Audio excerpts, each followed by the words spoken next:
Hi, Bookish readers. Watch until the end. Zombies. Did she just take all of them in a treehouse with zombies right below? OMG, let's talk about Deceptively Dead. Hello there. Don't mind me. Are you a bookish company? Would you like to collaborate with Bookish Bedroom Reviews with Medallio? I would love that. I would absolutely love to promote your business. So please fill out the Google form in my bio and I'll also put it in the caption.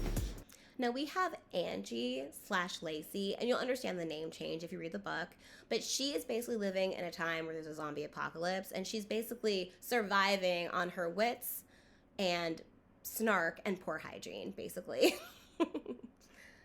She's fighting for her life because it's not just the zombies that she fears.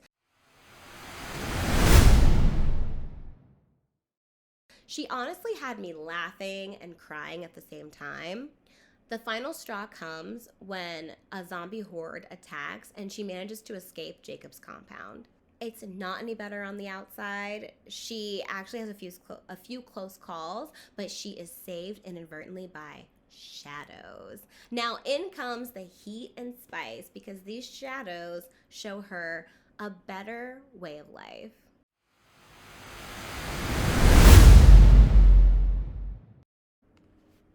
Angie is a spitfire. She's sarcastic. She's also got a dark sense of humor, which I really loved.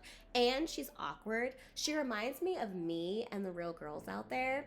She's determined to live, and she owns her bad decisions. Even though she's been violated terribly, she is determined to make it work with these guys.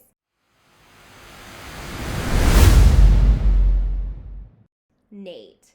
He is the group doctor. He's also a bit of a dom and admitted to Angie that he needs control in the bedroom, but he's willing to work with her in order to keep her comfortable. It's a little bit of alpha energy here, in my opinion.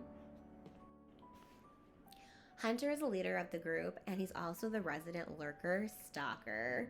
There's just something about the way that he slinks out of the shadows when Angie is alone that just makes me feel so giddy. Chase, he is the caregiver of the group. He's just so sweet, and he just loves taking care of Angie, and he's also the first to kiss her. And I think he's also the first of the guys that truly made her feel comfortable when she met the guys for the first time. If you find yourself in the middle of a horde of zombies, what weapons are you using to protect yourself? I want to know what you have to say. Drop your answer in the comments. There's a lot of conflict going on in the story, but the one that truly made me want to throw my Kindle was Jacob. He's the villain. I know this, but I swear he just won't leave Angie alone. It's all ego, and I hate it so much. It's not about vengeance. It's not. A great thing about this story is the way that Angie's overcoming her trauma and her self-deprecating thoughts.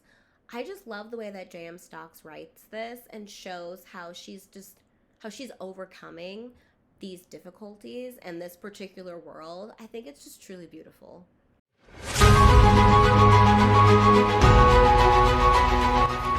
walk among us an impossible existence, half human, half vampire, all weapon. But a darker power has risen. The witches have declared war. The hybrids are humanity's only hope if they can survive their own blood. The fight begins in Youngblood, the electrifying first installment when the darkness takes hold in shadow creatures. Choose your side. Read the Hybrid series today. Overall, this is a 3 pepper spice in 1 kiss read. There was tension, there was kissing, and there was also open door spice. This is a slow burn, but for obvious and valid reasons. I just love that the romance between Angie and these men was so organic and it just fell into place so well. I give this 4 stars because the plot is outstanding. I mean, I have been looking for a reverse harem zombie apocalypse for a long time, and this gave me everything that I was looking for. Give me zombies. Give me real walking, fresh zombies looking to eat people. That's what I want. And not the aftermath of a virus. So Stocks does admit that there are a lot of grammatical and just bad spelling errors in this book, and I appreciated that, but I don't think that it took me out of the story. I mean, I usually do give a lower rating for grammatical errors, but I really enjoyed this story. I thought that it had heart, and I'm not saying that in my own like snarky way. I really think that it had heart underneath the errors. There is a content warning for this. I strongly, I can strongly tell you that there are zombies. So that means that they're creepy, they're grotesque, they're gory. So just keep that in mind, and it's believable. So there's also grape and assault. So just keep all of that in mind before you pick up the story. Let's do something a little different, and let's talk about predictions. The second book hasn't come out, but I have a lot of thoughts. So first, we're going to get maybe more spice, a group scene or two with Angie and her men. We're also going to see how their dynamic shifts and folds and molds while they're together in this new life in this community. I also predict that these guys are going to go after Jacob and his knights, obviously, to keep Angie safe, because we know Jacob's not going to stop. He's annoying. and I think that Angie is going to try to follow them, go with them, to also keep them safe. I also think that the zombie, there's going to be a cure for the zombies. Or maybe they'll become eradicated from the earth somehow. Want the VIP treatment? My newsletter fam gets first dibs on free books, exclusive Amazon gift card giveaways, and secret updates I don't post anywhere else. Join the inner circle on my author website. The link is in the caption.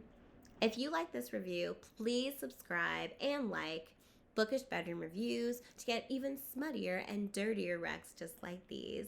Thank you so much. Goodbye.